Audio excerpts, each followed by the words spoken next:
Well, welcome everyone. We'll get started, and we begin tonight.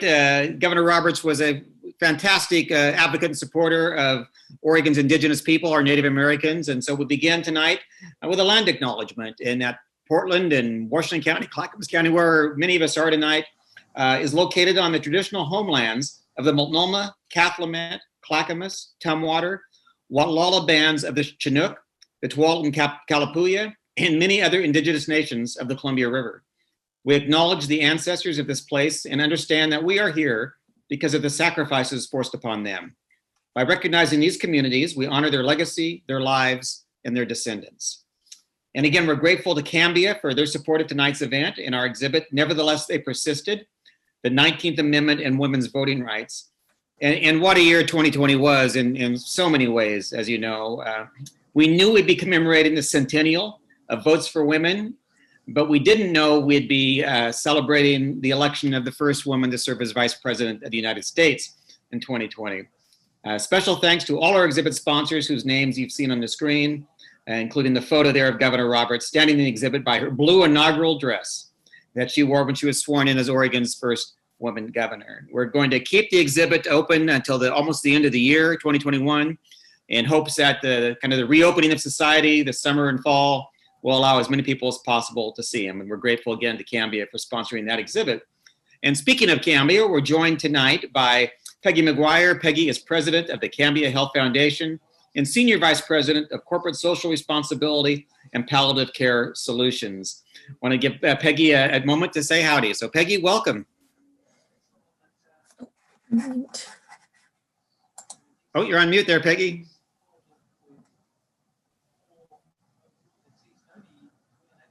Unmute. There you go. So sorry. Thank you, Kerry. It's wonderful to be here with you tonight. As Kerry said, I'm Peggy McGuire, and I am the president of the Cambia Health Foundation. I want to thank you all for joining us this evening. And you'd think after 10 months of Zoom calls, I'd remember how to unmute, but it's a tricky business. We are so proud to have celebrated the centennial of the women's right to vote through our sponsorship and our support of the Oregon Historical Society's exhibit, Nevertheless They Persisted, the 19th Amendment and Women's Voting Rights. If you haven't already done so, I encourage you to visit this exhibit and learn more about it when we can, and Kerry will say more about that. One of the trailblazing women that is featured in the exhibit is Dr. Esther Lovejoy, a community health advocate who is credited with preventing a bubonic plague from hitting Portland in 1907. While working on Oregon's suffrage campaigns in 1906 and 1912, she emphasized the need for women to vote in order to make their homes and their cities healthier and safer for everyone. Her pioneering spirit to improve the lives of women and the health of the community continues to inspire us today. Now, more than ever, we need to look back on how far we've come and look forward to what the future has in store. As we continue to empower the next generation of strong women leaders, it's important to take a moment to celebrate the progress we've made. Already, in the first 28 days of 2021, we have seen a number of historic milestones for women in U.S. government and here in Oregon. There are a record number of women currently serving in the state legislature. More women of color have been elected to Congress than ever before, and the recent inauguration of our first female vice president, Kamala Harris, left me teary, I have to say. We're delighted to be here tonight to continue to celebrate the achievements of the suffragettes who paved the way for the future of democracy and for the generations of women, including former Governor Roberts, who made history as Oregon's first woman governor in 1991. Today, we're going to remember her inauguration which took place 30 years ago this month, and also the accomplishments of those who have followed in her footsteps. She has inspired so many women to go into politics and public service. We are honored to have Governor Roberts with us tonight, and I want to thank you again for being here, and I'd like to turn it back to Kerry to lead a conversation with Governor Roberts. Thank you so much. Thank you, Peggy, and thanks again, Cambia, for their generous philanthropic spirit they have in this entire Oregon community. It was 30 years ago this month when she was sworn in as Oregon's 34th governor, making history not just here in Oregon as our first woman governor, but across the country. She was, in November of 1990, she was part of a group of 3 women who were elected to become governors of their state, the largest number ever elected in a single election period. Prior to that, in fact, only 8 women in the history of our country had been elected to serve as governor, and just 5 of those elected in their own right, as opposed to succeeding their husband. In fact, the first one who did not succeed her husband was Ella Grasso, elected in Connecticut to be governor in 1974. Since Governor Roberts' election, 28 more women have been elected to serve as governor across the country, 9 serving currently, a record number, although that will become 8 in a few weeks when the Rhode Island governor resigns to become Secretary of Commerce in the Biden administration. Still 20 states, including California, New York, Florida, have never elected a woman governor. Making history was nothing new for our guest tonight. In 1983, she became the first woman in Oregon history to serve as her party's leader in the Oregon House of Representatives. And when she was elected Secretary of State of Oregon in 1984, becoming the second woman to serve in that role, she was the first Democrat to serve as Secretary of State in, get this, 110 years. How Oregon has changed. 110 years of Republican Secretary of States until Governor Roberts was elected. We're delighted to have her with her tonight. We have proclaimed her as an Oregon history maker in years past. She has been honored many, many times around the state. We're honored to have us with tonight for a conversation. So I know you're all out there joining me in welcoming Governor Roberts. Governor, welcome, and begin with, as Peggy said, January 20th. Boy, that must have been an emotional day for you as well, to watch Kamala Harris being sworn in as Vice President. It was one of the most exciting political viewings I ever had the opportunity to watch. And I was there in 1974 when Geraldine Ferraro was nominated as Vice President for the Democrats. But 84, yes. So that did not turn into her being elected. Mm-hmm. But I said on that day, and it says in my own autobiography, that I hope I live long enough to see a woman become Vice President. And now I have. It was emotional. It was charged. It was exciting. It was thrilling. And it was about time. And so, well, Vice President Harris has written and spoke often about how she was blessed with a wonderful mother. And we're going to go back to the very beginning of your life, which was in Corvallis, Oregon. And you write in your autobiography about how you were blessed with wonderful parents as well, who guided you throughout your early years in Corvallis and then in Sheridan. I was indeed. And I always say it's funny when you put it on paper. My father was a preacher's son, and my mother was a farmer's daughter. I don't know what that creates. She was from Montana, but he was a full-fledged Oregonian for many generations in his family. So they made Oregon their home and my home. And you can be born in a state and never have much connection with it after that. But my dad loved this state so much, and my parents made my life so happy and content, and I felt so loved. I think it makes a huge difference about the kind of person you turn out to be. And if you talk to women in really important leadership roles, it is amazing how many times you will hear them say, well, my father was my best fan. And a father who feels that way about his daughter gives her a much better chance for success. You've talked about how growing up in a small town like Sheridan also played a role in who you are today and your role in public service. Well, when you grow up in a small town, everybody has to contribute or nothing happens. You want to have a parade, you build a float. That's the way I always describe it. But you know, things can't happen unless a whole bunch of the town percentage-wise participate. So and it was in high school that way. It was like that way in the community, and whether it was my Girl Scout troop or my Rainbow Girls, whatever it was, whatever you wanted to make happen, you had to get a crowd together to make it happen because there weren't very many people. And so as a result of that, I really learned what it meant to be part of a community and to be a contributor to that community.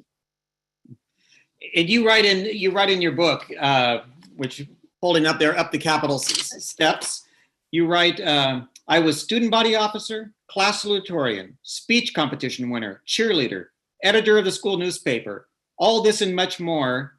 And no one ever suggested I think about college. It was the 1950s, and in small town, blue collar USA, girls married, had children, and disappeared into the kitchens of America, and nobody blinked. That's accurate.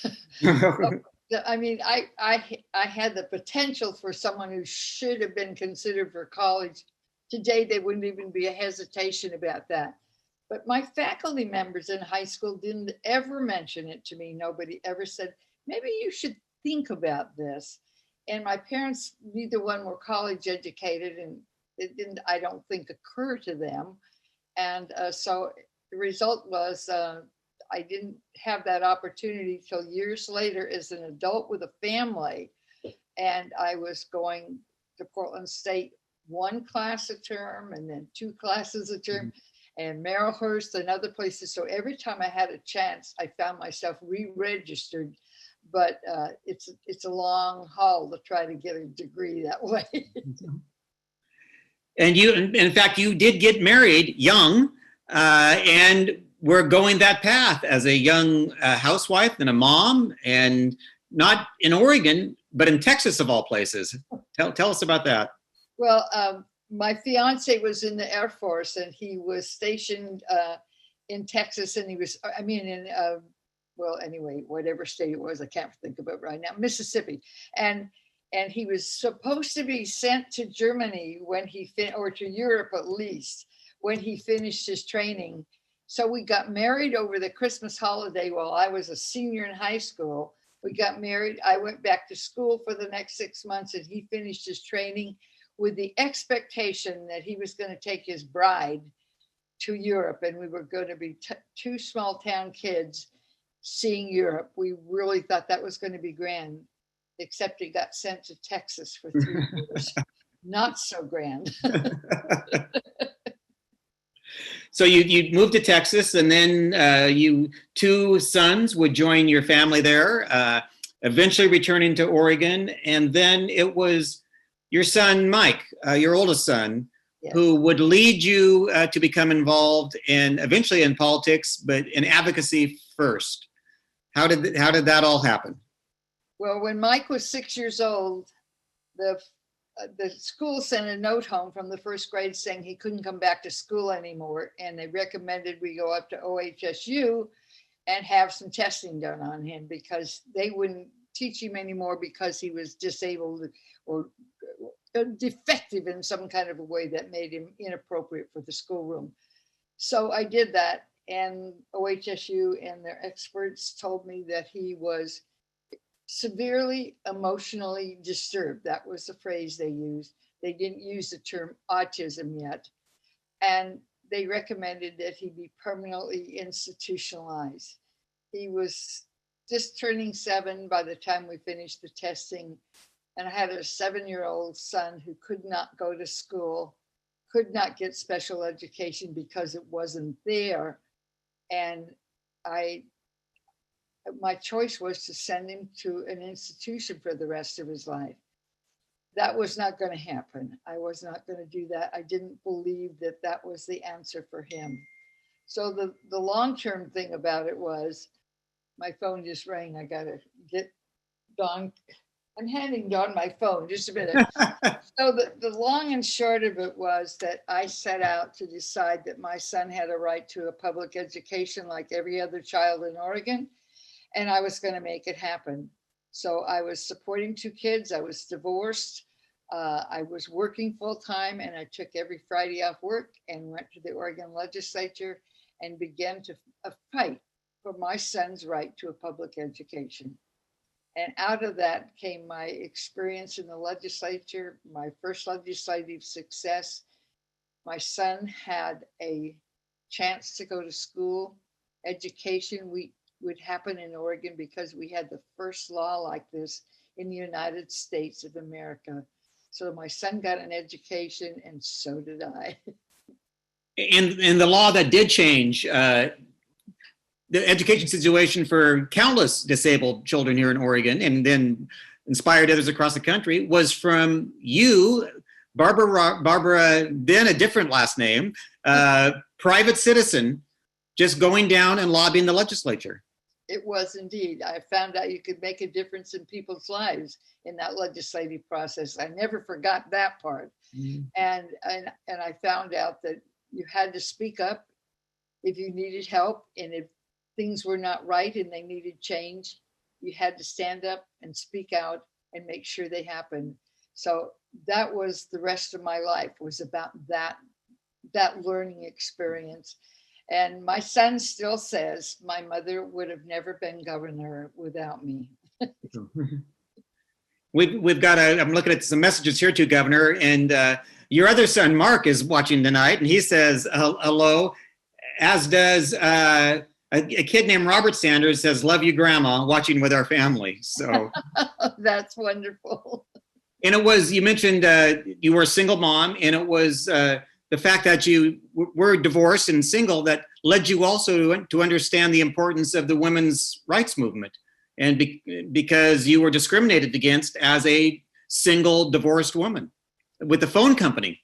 Yeah, the first time I called to get my phone in my own name, it was still in my ex-husband's name. He had another phone in another part of town. I just called and I wanted to put the phone in my own name. I'd been paying the bill for a year and a half by then. And they wouldn't do it because they didn't think I had established credit. I was working a job full time, and I was raising a family with no child support, and they just said, well, maybe you could do that if you could get your father to co-sign for you. They didn't know anything about my father. They didn't know anything about him, but they would take his signature without even considering mine, even though I was paying the bill. And I got so angry on the phone, and I got so frustrated. I told them that I was going to take this to the press and I was going to go to the newspapers, and I was going to go to the TV stations and explain what they'd done to me. So they finally gave me a phone. So I always tell people on that day, I became a new phone holder with a new number, and I became a feminist. And your year of lobbying at the legislature, of going to Salem, led to historic legislation, and it also led to romance. Yes, Frank Roberts was a legislator in the House then, and later the Senate, but he was my state representative, and he helped me learn the legislative process. He was my mentor in the legislature. So we started out with his being the mentor and my being the student, and then being friends, and then eventually the friendship turned to love and we married. And it was all, I always tell people, Mike got an education and I got a husband. And as you became increasingly involved in politics, you decided to run for office yourself for the Park Rose School Board of all places. So, yeah, I lived in Park Rose, and I decided if my son was going to be assured in education after the law passed, that I better get on the inside where I could keep track of things and be sure he was getting what the law said he deserved. And so I ran for the school board, and I lost my very first election. First election I ever lost, only election I ever lost. And so I thought, well, that was presumptuous of me to think I could just sign up and run for the school board without any preparation. So for the next year, I attended every school board meeting, every PTA meeting, got on the budget committee, ran a year later, and won a seat on the Park Row School Board. So you're serving on the Park Row School Board, and then as many, it's almost a tradition in Oregon where the spouses of the legislators, because they're in Salem for 6 months of the year rather than staying at home, they go and they work in the offices because they know the district of their spouse. And you became a legislative employee working for Senator Frank Roberts and got really involved in the legislature. Yeah, I loved the process. I had a little experience when I was lobbying, but I found myself attending committee meetings on subjects I was interested in. I helped write speeches when Frank was too busy to do his own. And I got more and more and more involved. I knew everybody in both House and Senate. I knew all their spouses because they all worked there. And I just kept growing and learning and experiencing. It was like a full-time education every single day. I loved it. And a logical step from working in the legislature is serving in the legislature, and yes. You filed for office and were elected as a state representative, and your husband Frank across the chamber serving as the state senator. So that's right. How was the commute together? It was great. Most of the time during the legislative session, we stayed down in Salem all week and then went home on the weekend because I had 2 children there, and Frank had a nephew, and he and his wife took care of my 2 sons during the week. And then we came home every weekend and assumed our role as parents and housekeepers and whatever else was necessary, laundresses. There was always a lot of work to do when we got home on the weekend, but it gave me a chance to be able to spend that time with Frank and do the legislative work I was doing, and gave my children a very stable young couple who took care of them during the week. And perhaps because of the time you worked in the legislature, you were recognized early on as a gifted legislator who, even in her first session, was able to pass bills. I served on the Revenue Committee of the House, which is one of those committees that you either love it or hate it, and I loved it. And I'd done a lot of tax work with schools and so forth, so I knew a lot about school finance and taxation. And so I often carried bills on the floor, and in our caucus when they needed explanation about what the bill really did and how it worked. And I was the presenter, usually on the House floor and often in the caucus, to inform my Democratic colleagues of what the bill did. So it gave me a reputation of working with a difficult subject matter and being able to share the details of that legislation with colleagues and other members. Such a good reputation that in the next session, you decided to throw your hat in to be the leader of the caucus, the majority leader. No women had ever served in a role like that before in Oregon history. And you had some questions, you said, whether your colleagues, the vast majority of them male, would elect a woman to be the leader. And how did you beat those odds? Well, I had a secret plan, actually, and it was that a number of members of my caucus, male members of the Democratic caucus, I had helped them get elected when I was an active working Democrat, plugging away in the trenches, so to speak. And I would write their campaign material, and I would do their campaign photography, and I'd teach them how to talk about issues. And I did a lot of work. I didn't have any money to give them, but I could give them a lot of expertise. So when I was ready to run, I had a lot of members of my House caucus who felt sort of grateful to me because I'd helped them get elected. So that was a good beginning. And then the expertise on the revenue issues, I think that was the other. And one of those legislators who was working with you and saw your rise, we brought on as a special guest tonight, and I want to call upon your friend, former Governor Ted Kulongoski, who's joining us tonight. Governor Kay, if you can hop on and just share your thoughts on Governor Roberts. I think he's there. You there, Ted? You're on mute, Governor. You're on mute. Oh, Governor, you're on mute. Well, he's, we'll see if, I got oh, it. there's come his There text. I go. There you are. Oh, you know, Mary came in and ran the system for me. Barbara, congratulations to you. It's a great honor to be just to have an opportunity to just talk to you for a couple moments. You know, looking back at our careers together, and we remain close friends today, I have to tell you that the things that I've always believed about public life, and the first one is that smart women make great leaders, and you are an example of that.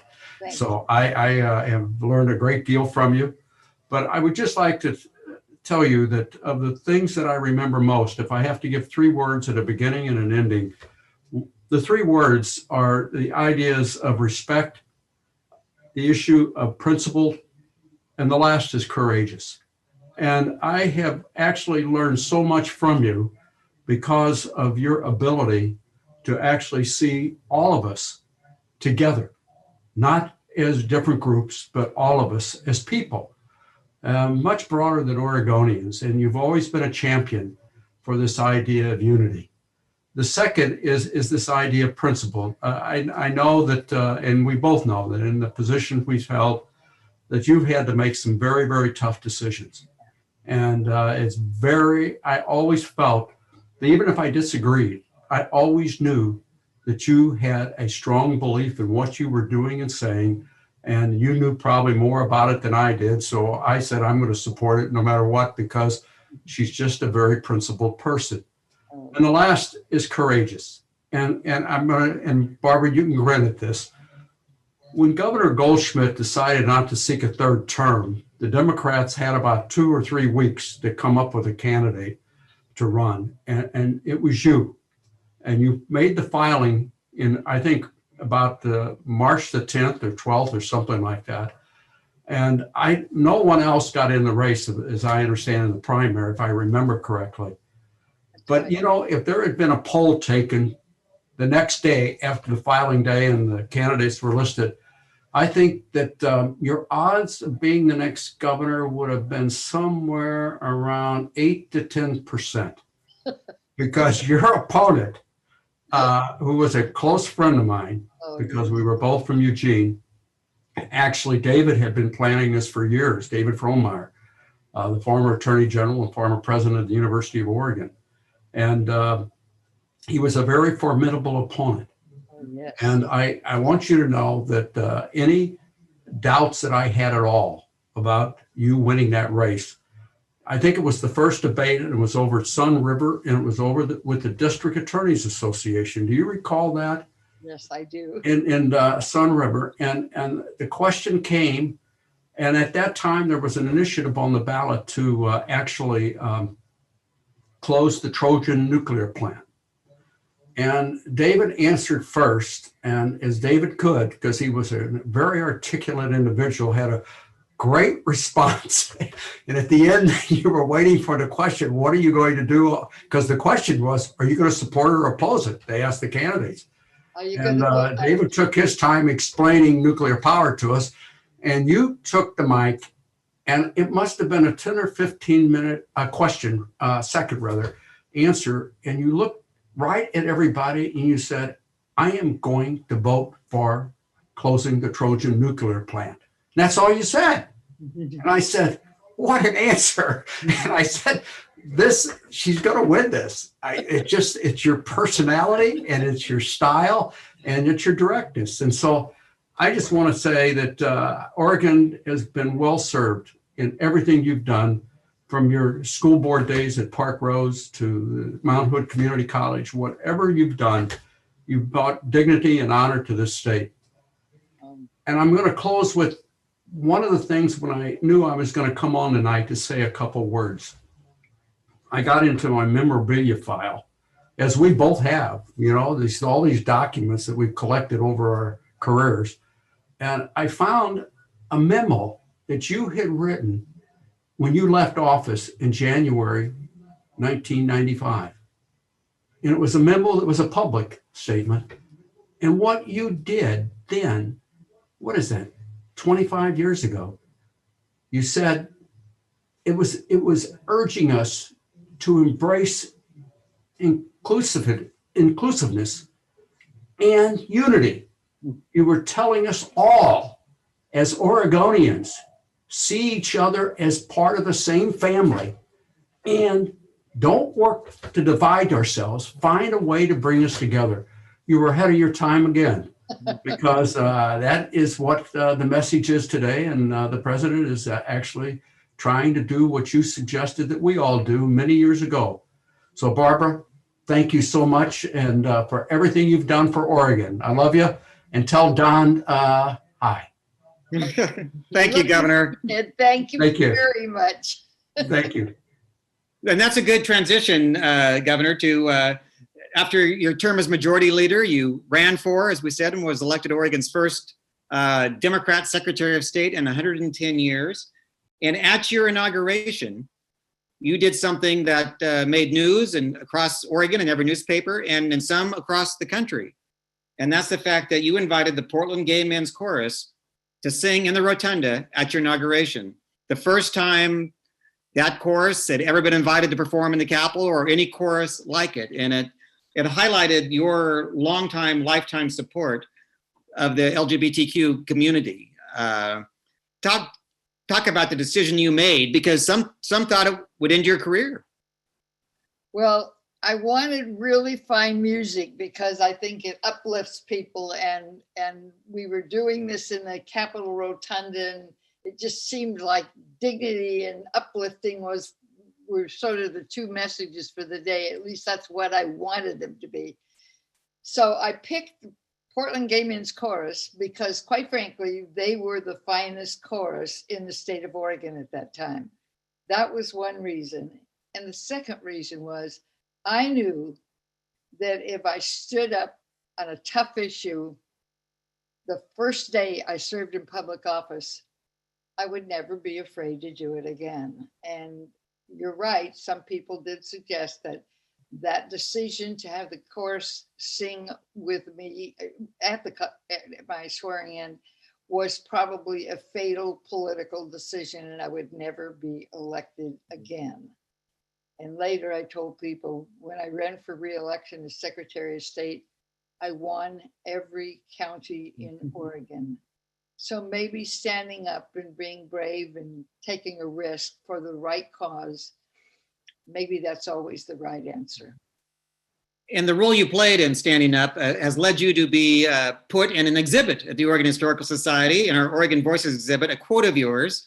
And I think that quote, if we could bring that up now. There's you, Governor, in front of the quote. And go ahead and read the quote, Governor. If anyone's rights are at risk, then each of us is at risk. And that's been your philosophy throughout your public service. It has. It has. Well, 6 years as Secretary of State, and then as Governor Kulongoski kind of profiled, Governor Goldschmidt gave you a call one night to say that he would likely not be filing for re-election, which everyone assumed he would be. And that led to a momentous decision for you. It did. It was such a huge decision, but I had been back to the Kennedy School of Government at Harvard, and I'd taken a 3-week leadership class there. And it was at that leadership class that I finally understood that I was a leader. I wasn't just a person holding a public office that was very important, but I was actually a leader. And by the time I came home from that program, it sort of changed how I saw myself. And then when Neil called so soon after that and told me he might not be running, my head immediately said, or my heart maybe said, I think I need to consider this. I think this is an opportunity. And yet I knew Dave Fromeyer was a very formidable opponent. He had a wonderful reputation in Oregon and was respected all over the state. The work he'd done, his education. And I thought, boy, this is a really risky thing to do. But I decided I was ready to do it. And you did start, as Governor Kulongoski mentioned, you were 18 points down in the first poll coming out of the chute there, and but you persisted and campaigned around the state. And what do you think made the difference? I think one of the things that made a difference was that people often describe Dave's race as getting more careful as the race went on. He had way more money than I did because he'd been raising money for a year already, and he had $1 million when he started. When I got into the race, I had 11,000. That didn't work out too well. But I think the thing was not the money, and it was not the hard work. We both did that. But it was that I was direct, just like the answer on Trojan nuclear power plant.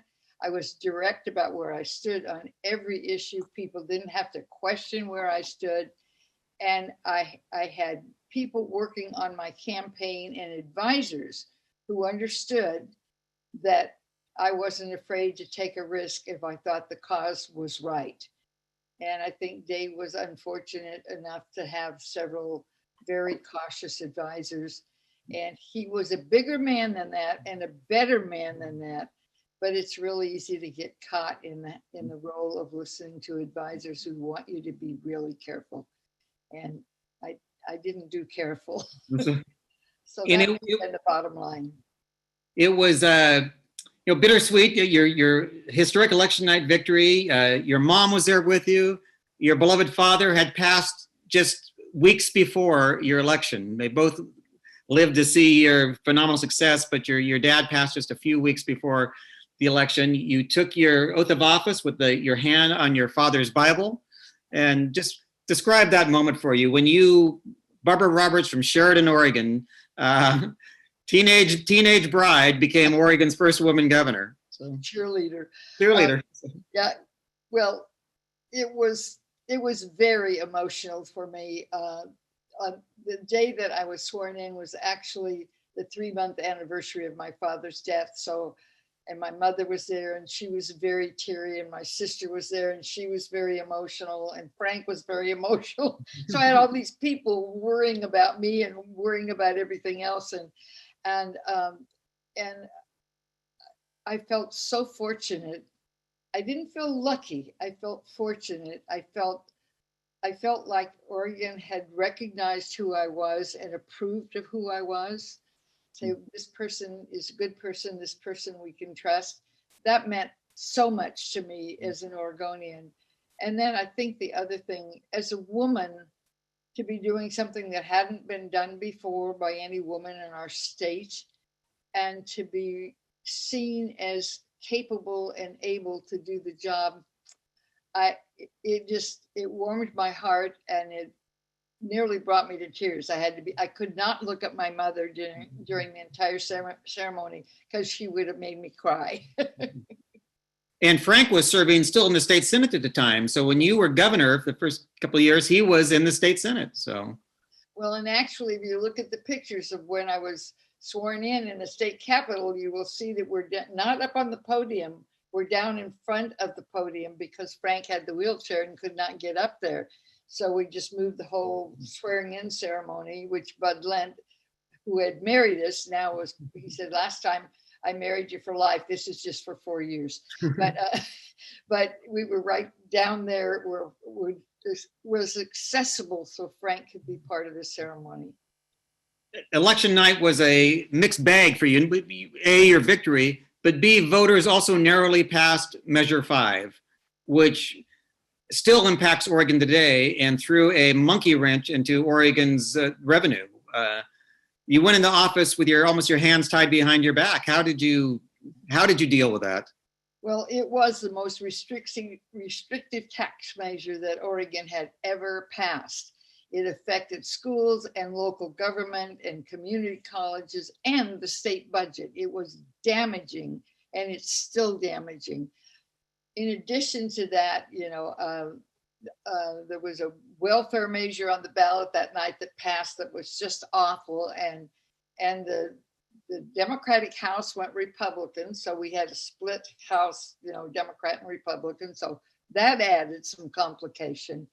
And so there was nothing about the election that made it easier for me to be governor. Everything about that election made it harder. And that basically was, I mean, the issue you had to deal with throughout your 4 years as governor was the hemorrhaging in the state budget caused by the Measure 5. Yes, it was the hardest thing that I could have faced, I think, in the beginning.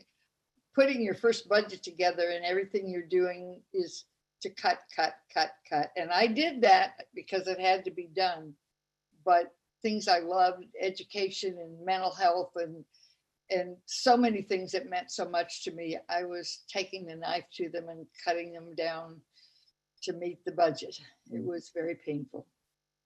You also had to deal in your term with the environmental impacts of your good old friend, the spotted owl, became a national issue with President Clinton and Vice President Gore and coming to Oregon for a forest hearing. And what was your philosophy as you dealt with the change that really has impacted rural Oregon even today? So. Well, there was no question in my mind that I supported the Endangered Species Act. So if you supported that, that was the law, and that's where we were. It had been listed, but I didn't think it was the end of Oregon's timber industry. We'd been coming down in terms of that few years. Less mills were open and they were being computerized, so there were less people being hired by the mills. We had over harvested for a long time without adequately replanting. And this just brought it all home. The thing that was so hard for me was a lot of people who didn't know me assumed I didn't know about the timber industry, that I didn't know about the loggers and all of the things that went with it. I grew up in a timber community. My brother-in-law owned logging trucks. My first boyfriend owned logging trucks. I mean, it was what I was. It was who I was. But you don't get to choose the laws. And if you're going to follow the law, you follow it. And that's what I did. And the end product of that was, I thought if we could do it right and spend less time in the courtroom and more time in the woods, we could make that happen if we worked together. But it was an issue that had no middle ground. There was no consequences of which we couldn't make it worse by not listening to each other. And that's what we did. We didn't listen to each other. So it was hard for me. I had 3 recalls filed against me during that time. No governor in Oregon had ever had a recall filed against them. And I had 3. None of them went to the ballot, but it was a very painful period of time for me. And I felt badly because I think so many people in the timber industry, workers and mill workers and loggers, they didn't think I understood. What was awful was I did understand. I knew it would be a long-term painful problem. Now there's another photograph I want to bring up that is a day that I think you'll remember, Governor, if we could bring the photo up of the Oregon Statehood Day. This was Oregon Statehood Day. There you are with then Secretary of State Brown, and then, of course, Antoinette Hatfield, Wonderful Antoinette Hatfield. This was Oregon Statehood Day, February 14th, 5 or 6 years back or so, and it was the day that Secretary of State Brown had just learned that Governor Kitzhaber would be resigning, and that she was becoming governor, and that you would not be Oregon's only woman governor before. Again, and we bring that up because joining us now is Governor Kate Brown. Governor Brown, welcome. Thank you, Kerry, and thanks to the Oregon Historical Society for hosting this absolutely wonderful event. And Governor Roberts, did you really think I was going to miss this? I don't know. I can't imagine you missing it. We've done every important event for each other's lives for the last 25 years. So I'm just so delighted to be with you tonight, and pleased to have everybody here to celebrate your accomplishments on literally the 30th anniversary of your historic inauguration. And I have to say to the group here, I am truly standing on your very, very strong shoulders.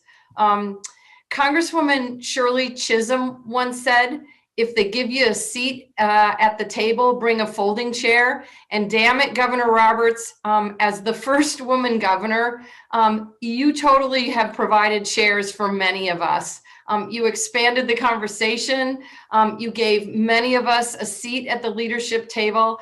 And frankly, I've worked really, really hard to follow in your, I'd like to say they're gigantic footsteps, but I think your feet are actually smaller than mine. But we've really focused on diversity, equity, and inclusion as an essential part of my work as governor because of your leadership. And what else do I know? I know that when you were elected in 1990, you said to the crowd, you have never been intimidated by adversity or backed away from a challenge. And frankly, by the time you left office, you literally raised the bar on human rights, on environmental preservation, and on education. It was really, really amazing. And I am seeing your work today, your legacy of creating a lasting safety net for the most vulnerable Oregonians. As we all know, we've had unprecedented wildfires and a global pandemic. Our Oregonians that are vulnerable can thank you for your work in establishing the Oregon Housing Trust and your work to implement the Oregon Health Plan. And today we have over 94% Oregonians covered and 100% of our kids. So we got a little more work to do, but it wouldn't have happened. We wouldn't be where we are without you. You also, holy smokes, in addition to your 3 recalls, which I think I've matched at this point, you faced countless challenges and you stood up to special interests. You fought to fully fund our schools after ballot measure 5. Oh my gosh. And as you were just talking, really resisted efforts to undermine our protections for clean air, water, and our forests. And also coming to mind right now is that you and your administration really laid the groundwork for Intel's presence here in Oregon, a vision that has really created the Silicon Forest, bringing innovation, creativity, and jobs to Oregon. I know you weren't ever afraid of making tough leadership decisions, and I've certainly thought of you a lot this past year. I've had to make a difficult decision after difficult decision. And you know, the other thing that we all love about you is that once you left office, you continued to be an advocate. You continued to advocate for LGBTQ equality. You spent time and energy on the Special Olympics Board working to make that organization functional. Thank you. You've continued to help with housing and education and economic opportunity. And you are always willing to help people like me, people who want to make the world a better place, run for office. And I just want to share one quick story, Kerry, if I can. You bet. So, my first time running for statewide office was in 2008, and I had a hotly contested Democratic primary. 3 of my colleagues from my caucus were actually in that primary. And what Governor Roberts did for me, she gave me a draft of her book, Up the Capitol Steps, and in it was a chapter about the convention, the Oregon Education Association convention known as the PI event. And it was that draft that helped me succeed and survive that damn convention. And I came out with frankly, with the PI endorsement, with the teacher's endorsement. So I want to say thank you. I just so appreciate your willingness to mentor everyone who wants to make the world a better place. I love you. I am so grateful for your friendship and guidance. And I just want you to enjoy this very special night. So we love you. The first gentleman sends his love. And my gentleman is right behind me, hearing every word of yours. If I turn around, he's going to have tears in his eyes, so I won't turn around. Governor Brown, I remember that day so well, and I'm sure you do too. You had just really learned the night before that you would likely become Oregon's next governor. And your first public event was the Oregon Statehood Day at OHS. And the first thing you did, I recall, is you immediately went into a private room with Governor Kulongoski and Governor Roberts to seek, I'm sure, their counsel. And what type of counsel did Governor Roberts provide you? She always provides great advice, wonderful connections, and helps keep me calm, cool, and collected. So I have to say it's really, really useful, helpful, and incredible to be able to have, phone a friend. Anytime I need her, she is there. And that's been really helpful to me. But it's also helpful, frankly, given what we've been through this last year, to the entire state of Oregon. Well, Governor Roberts, this is your chance to give some public advice here to Governor Brown. Keep doing what you're doing. They won't like any of it, but it's the right thing to do. You take care of Oregonians and you will come out ahead, because Oregonians will come out ahead. I trust you. I believe in you, and I love you. Thank you so much. Thank you. Thank you, Governor. Thanks, Kerry. Thanks, OHS. Keep up the great work. We love you. So also on tonight, listening, Governor Roberts, we'll talk about one of the things you did as governor was you have the chance to appoint judges. And you spent your 4 years making a special effort to appoint women judges, judges of color, gay judges, to really open up the judges here in Oregon. Two happen to be listening tonight, who you appointed. First, Judge Anna Brown, who would go to become a federal judge, and Judge Ellen Rosenblum, who of course is serving as Oregon's Attorney General. Ellen is listening tonight as well, or watching tonight as well. So tell us about what you did to open up the judiciary. Well, it's kind of strange because I'm not an attorney, and people thought I wouldn't be very interested in that. But it was an opportunity that I had in that 4 years to appoint 54 judges from the Court of Appeals, the Supreme Court, and the district courts. And I was given an opportunity to look for people of quality and talent and ethics who could fill that very difficult role on the bench and do it with the kind of prestige and power that is necessary to do that hard work. And I interviewed, I believe, every judge I appointed before I appointed them. I just didn't take staff work. I took the staff work and then I interviewed them. And I had the opportunity to put women on a number of benches in the state, a number of people of color, and we had very few people of color in Oregon at that time who were on the benches at any level. And then I had the opportunity when I began to be much more attentive to what I was doing, that if everybody had a voice in the courts, an equal voice, that I needed to see some LGBT people on the bench as well. So we changed, I believe, through that process, the face of the Oregon judiciary in that decade that I was appointing. And I think it lasted and is still lasting now. And you can see that right now when you look at the Oregon Supreme Court that has a majority of women, including the Chief Justice there. So I think I made a difference, and I'm very proud of that.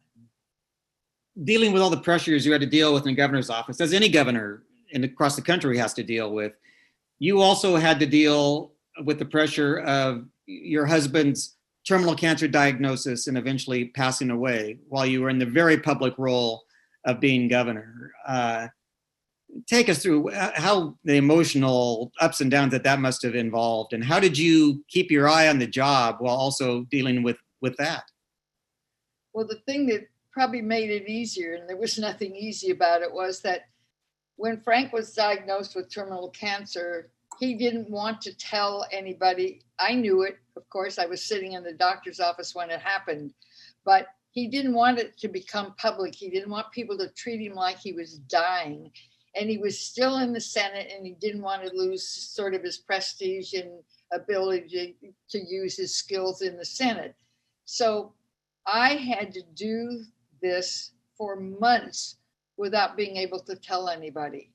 And that was the hardest thing, because you don't get any support when people don't know that you're dealing with a real challenge. But as Frank got more ill, it finally became apparent that he had to be public about it. And I think that was a good decision, but it was very hard because he was still working every day in the Capitol as I was.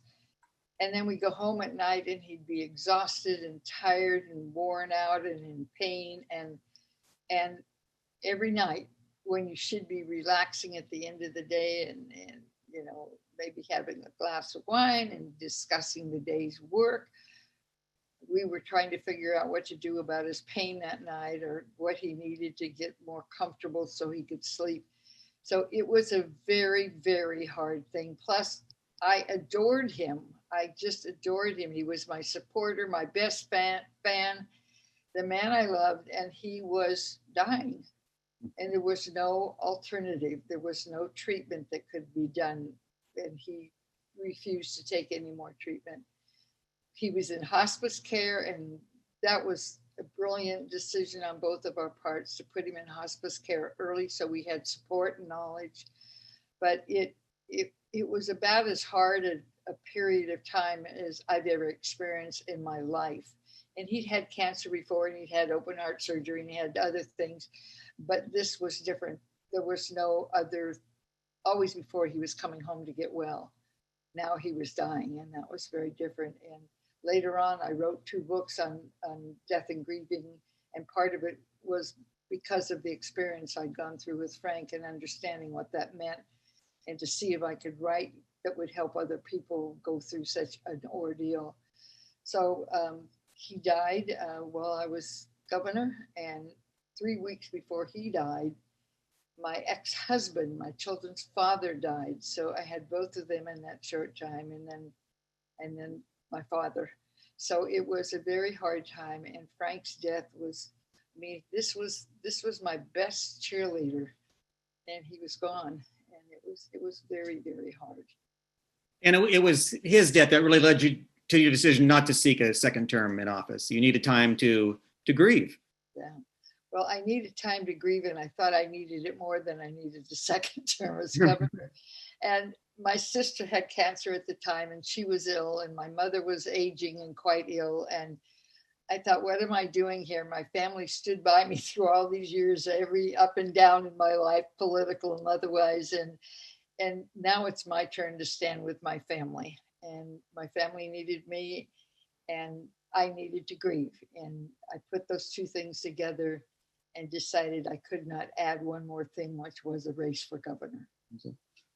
We've got about 10 to 15 more minutes left. I'd encourage people to submit questions via chat if they wanted to. I wish you could see, Governor, all the chats come in and people identifying with you, loving your story. Those for me? Yes. Can you save those for me so I can see them later? I think we can save those for you. And one thing I found out earlier today was that you become very well known, of course, for your advocacy for death with dignity, for assisted suicide. And what you shared with me today, which I didn't know before, is that initially you were skeptical of that, but went through a transformation. So discuss that issue, because it's one you've been very, very associated with. Well, Frank was the first person to ever introduce death with dignity in the legislature. He actually 3 times, 3 different years, he did that in 3 different sessions. It never got out of the legislature. But out of it came an initiative petition that took it to the ballot. And my skepticism was twofold. One, because I thought it was a political issue that would just be devastating for him, and he'd probably never get elected again. And partly it was my protection of him politically. But secondly, I just thought there was no way you could take this issue and put it in a political venue and even on the ballot and expect people to understand the nuances of dying and grief and options that people had that they didn't know they had and that they needed to have in some cases. So the more I thought about it, and Frank was a very convincing teacher with this, he really understood it. He said, nobody has the right to choose my life or my death, and I will choose my own. And that didn't mean that you had to use the law. It was the difference between choice and no choice. And so I became an advocate for the law. I have seen it work so well here in Oregon. I have been in other states like California and Hawaii and eastern states where I have spoken to their legislature, and I always had an absolutely detailed story I could tell about numbers and results in Oregon, because the people of Oregon used it with great care and great legitimacy and never abused it. And so the fears that were raised were really not legitimate. And what it did was it made end of life easier for lots and lots of people, not only here in Oregon, but across the nation. We've got a question, Governor, from the audience that says, what advice would you give to Vice President Harris and her monumental achievement as another first? And I also noticed that Congresswoman Bonamici is listening in tonight from Washington, D.C. And I know Congresswoman was at the inaugural, of course, January 20th. So any advice you would give to women first? Always be yourself. That's number one. And ethics has to be at the top of your agenda. No shortcuts. No, just this once I'll do it and nobody will ever know the difference. Ethics, I think, are the most critical thing that you have to support you when you make hard choices, when you make hard decisions, when you're doing the hard work. And if you know that what you've done is ethical and right and legal, then you can do a lot of very courageous things. So I just feel very strongly, they may have questioned me on issues in my time as governor and in public office, but I don't believe anybody ever publicly questioned my ethics. And I'm very proud of that. I will take that one as my sort of crown, so the jewel in my crown or whatever you want to call it. But I feel very proud of that. And I think it allows you to do the hardest of work when you know that you're right and that you're standing by what is right and that you're being ethical in the process. I think that's so critical. Every elected official, it should be their number one issue. And another question from the audience is, in this polarizing, we're in such a polarizing time in Washington, D.C. and even in Salem often, how do you get public officials to move beyond the jerseys they're wearing, the D and the R jerseys, and promote unity and compromise? Can we get back to a time when compromise is not a dirty word? Well, that's funny because I've always said compromise is not a dirty word. No, if you want to get something done, and there's a couple of rules, that compromise is not a dirty word. And the other one is that 3 slices are better than trying to get the whole loaf and getting none. And so maybe we just have to step more gradually into change. And maybe we haven't made it easy for people who don't understand about change, whether it's immigrants, whether it's the computers and all the things that go with that, because a lot of people aren't comfortable with that. They say, well, if you want to go online, you'll find me. And a lot of people don't want to do that. So the world seems to be changing around them, and including the work world. So I think a lot of people feel like the world has left them behind. I think we need to do, as a culture, a better job of helping people feel like they're not left behind. But that said, there is never, never, never an excuse for violence in a disagreement, ever. And I think that we may have to make that the bottom line, whether it's a police officer, whether it's someone in the US Capitol, whether it's someone in public office, whether it's your next door neighbor. Violence is never excusable and never should be permitted. Thank you for that. Another question, what advice or inspiration can you give to a young person who was turned off by politics as they see it today, and say, why should I get involved? If a young person comes to you and says, Governor, should I run for office one day? Can I make a difference? What would you tell them? Well, I always get to tell them my story about my son, because it is the life-changing story that I have that is better than any other, that I changed his life, the lives of hundreds of disabled children, my life in Oregon, and maybe nationally. So I tell that story because it helps people understand it's about people. It's not about politics, it's people. And that's why you're there. That's why you should be there. Now, I can't guarantee any young person can step up and look at today's politics and feel very confident about entering that field. But they must, if they are the person of character that we hope they are, the person of bravery that we hope they are, and the person prepared to serve then they have to step up so that we can make certain that that is the message of our future. The message cannot be the message we're seeing and hearing, particularly in Washington, D.C. So we need them to step up. Where we've messed up, maybe they can make change and cure. And I want to thank you, Governor, for the counsel and support you've given me at the Oregon Historical Society and encouraging our work to tell the whole story of Oregon, to tell the story of all Oregonians, and to do something like the special OHQ issue we did on the white supremacist past of Oregon. And I know that's been a passion of yours to just make sure that we're reaching out to all Oregonians.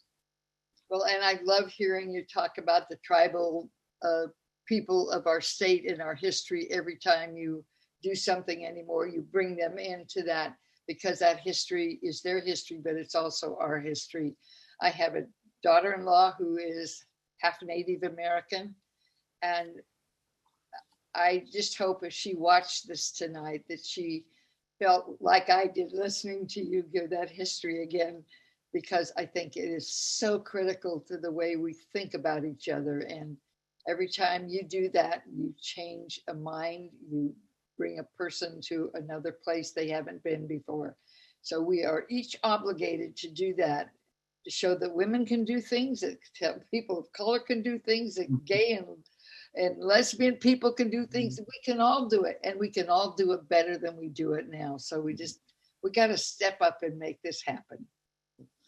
So as I read your book, Governor, and I'd recommend it to, it's just a great primer on Oregon politics and the history of the last, half century. I was looking for to get your philosophy down. What is it? And I think I found it in the inaugural speech you gave when you were sworn in January, 30 years ago, dating you there, 30 years ago, as Oregon's first woman governor. And it's how you concluded your speech.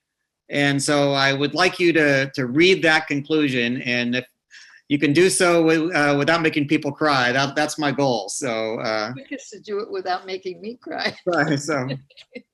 Well, and I told Kerry when we talked about this a little earlier, when I start my inaugural speech, I talked about a 13-year-old girl who was on the Oregon Trail. And because my family came on the Oregon Trail in 1853, that sort of laid the foundation for that inaugural speech. But I will read the closing for you if I can get some light here. Okay, not great light. You are looking at a woman who raised 2 children on her own. One of them was autistic. You are looking at a person who struggled for years to make ends meet. You are looking at a part-time student still working on and committed to earning my college degree. And you are looking at a woman who got actively involved because she saw a wrong that needed to be corrected. And today you are looking at a governor of the greatest state in the Union. Am I proud? You bet I am. Will I make a difference for Oregon? I've never wished more for anything. And as I said before, to each generation, they have but one chance to be judged by future generations. And this is our time. Well, thank you, Governor, for a wonderful evening and for a lifetime of service to Oregon. One of the questions that just came in, you'll appreciate it, is where can viewers watch this recording? I have a Girl Scout troop. I would love to share this with them, but some of them are already in bed, she said. So this recording will be up on our website. You can find it at www.ohs.org in days to come. But just so appreciate you allowing us to celebrate, Governor, your life, your legacy, your 30 years of public service. And any closing remarks for us tonight? Well, I just happened to think, as you talked about the Girl Scouts, I was the first Girl Scout in Oregon who ever became governor. And I always tell Girl Scouts that I've already ordered my cookies. They called me on the phone and I ordered my cookies because I go around, they're not selling out in public anymore. I used to go around to all the little grocery stores and out in front and buy cookies. But I have one connection with that, and that is a reporter from the New York Times interviewed me about 10 days ago, right around the time of the inaugural. And she told me she was a Girl Scout. And when she was 10 years old, her mother took her out of school for the day and brought her to the capital of Oregon so she could see the first woman inaugurated as governor of Oregon. Now she's a reporter for the New York Times, and she's writing the stories that we help make. Mhm. And Girl Scouts know that, and I try to make it clear to every little girl I meet. They too can be anything they want to be, and they can consider that it might be governor. And Governor, you'll appreciate, we just got a text from someone who says, thanks to Governor Roberts for telling us about this event. When we talked to her earlier this week, when she bought cookies from my daughter. So from Sarah Nelson. So Once a Girl Scout, always a Girl Scout. Well, you know, they were my color guard when I was sworn in as governor. Kind of made the National Guard mad, and I was sorry about that. But the color guard when I was sworn in were Girl Scouts from all over the state. well, thank you very much to everyone for attending. Thanks for a wonderful evening. And thank you, Governor Roberts. Happy 30th anniversary. Thank you very much. Thank you, Terry.